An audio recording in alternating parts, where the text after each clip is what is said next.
de medo que a gente tem, que são os causadores da procrastinação. Geralmente é o medo do fracasso. Então, é para que eu não tente e dê errado, eu não vou tentar. E por muitas vezes você tem a capacidade, você teve a capacidade de fazer, você já tinha capacidade, só que você não agiu, você não tentou, você não deu aquele passo. Então, e não deu aquele passo por medo de fracassar. Pode ser também o medo do sucesso. Você acredita?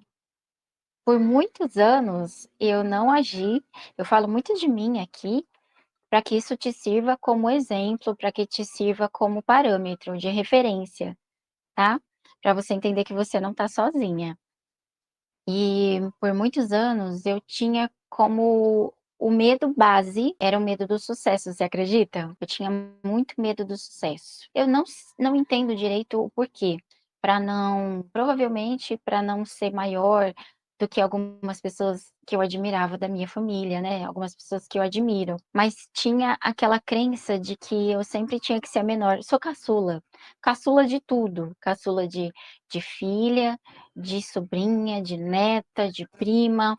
Depois de mim é só outra geração. Então, eu tinha um pouco dessas crenças de que eu sempre tinha que ser pequena, eu sempre tinha que ser a menor, né? E talvez isso me atrasou um pouco com o meu sucesso. Porque a qualquer sinal, assim, de.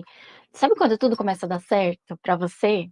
Sabe quando o fluxo se abre e de repente tudo funciona? Ao menor sinal desse fluxo, eu começava a procrastinar, eu começava a me sabotar para que desse errado, para que eu voltasse para o meu lugar de conforto. Olha que triste, mas tomar consciência disso foi libertador. A partir da consciência, eu consegui entender e consegui corrigir. O perfeccionismo também é um dos motivos, tá?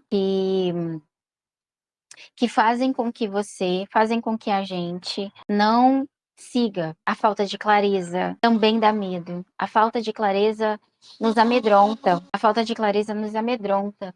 Deixa eu fechar aqui um pouquinho. Aí fica escuro, né? A falta de clareza nos deixa com medo. E quanto mais medo a gente tem, mais a gente tem que se planejar, que pesquisar, que estudar, que falar com as outras pessoas que já passaram por aquela situação, para que isso nos dê segurança, confiança. É claro que não vai dar para ter 100% de confiança, tá? Você vai ter que ir com uma dosezinha de medo, mas você vai ter que ir mesmo. Não tem jeito. Alívio. Procrastinação, ela nos dá um alívio temporário. Ela dá um prazer imediato, mas é curto, é temporário. A procrastinação, quando a gente procrastina, dá uma sensação de alívio imediato, pois ela evita o desconforto de lidar com as tarefas desafiadoras. Então é aquilo que a gente falou sobre querer se poupar, né? Querer se mimar, né, entre aspas. Agora, estratégia. Deixa eu ver se tá certo. Agora a gente vai falar da estratégia. A gente tem algumas dicas, eu vou passar aqui algumas dicas para vocês. Eu vou colocar, vocês querem que eu coloque essas dicas lá no nosso grupo do WhatsApp? Essas estratégias? Vocês querem? Coloquem aqui nos comentários para mim. Se vocês quiserem, eu coloco lá no nosso grupo do WhatsApp, o grupo do nosso evento Costureira 10K. O evento gratuito online que vai acontecer nos dias 21, 22 e 23 de janeiro, às 20 horas. Então, para quem se inscreve, o link está aqui embaixo, tá? Para quem ainda não se inscreveu. Para quem se inscreve, você é direcionado para um grupo do WhatsApp e nesse grupo você recebe como bônus materiais de apoio. Já já eu falo mais sobre isso. Deixa eu falar aqui para vocês quais são as estratégias, a gente volta nesse assunto, tá? Então, dividir tarefas grandes em tarefas menores é uma das estratégias para você evitar a procrastinação. Foi por aí que eu comecei, tá? A explicação.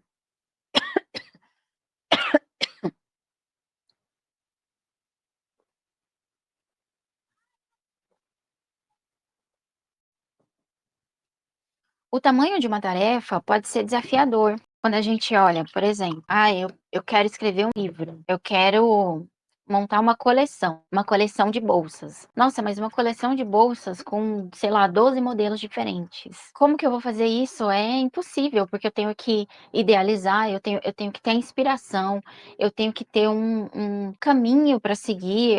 Eu vou me inspirar em quê? Eu vou fazer baseado no quê? Eu preciso ter, saber as matérias-primas que eu vou usar, as cores, as tendências, os modelos, eu vou criar, eu vou desenhar, eu vou fazer modelagem, aí eu vou ter que fazer a peça piloto de cada uma dessas peças, é muita coisa, eu não vou conseguir. É melhor deixar para lá e eu vou fazer uma bolsinha aqui só e não vou fazer coleção, percebe?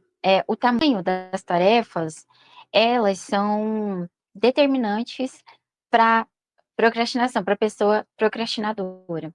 Quanto maior é a tarefa, mais ela nos amedronta e mais fácil é da gente ir deixando para depois, para depois, para depois. Só que, se você pega essa coleção, ou o livro que eu citei aqui, se você pega a coleção e divide isso em etapas, por exemplo, são 12 peças que você quer criar nessa coleção. Aí você vai dividir. Primeiro, eu tenho um prazo ali de 15 dias que eu quero fazer toda a pesquisa, fazer, saber de onde vai vir a minha inspiração, saber quais são as tendências. 15 dias eu só vou pensar nisso. Os próximos 15 dias, é claro que tudo isso tem que ser com uma boa antecipação, né? Senão o verão passa e você não lançou a sua coleção, né?